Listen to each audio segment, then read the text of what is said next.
Zir bin Hubaysh says that he said to Hazrat Ka'b radiyallahu anhu that your brother Abdullah bin Masud radiyallahu anhu said, whosoever observes standing vigil throughout the year will find the valuable night.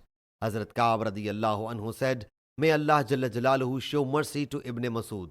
He intended that the people must not depend only on one night. Otherwise, he knew it well that he intended that the people must not depend only on one night. Otherwise, he knew it well that the valuable night is in Ramadan and in the last 10 days of Ramadan, and it is the 27th night of Ramadan.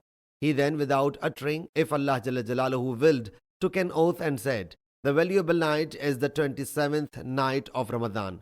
I said, O Abu Mundhir, why are you saying it with so much confidence? He replied, on the basis of that ground or sign which Allah's Apostle ﷺ told us. After that night, when the sun rises, it does not have any rays. Sahih Muslim Hadees number 2769.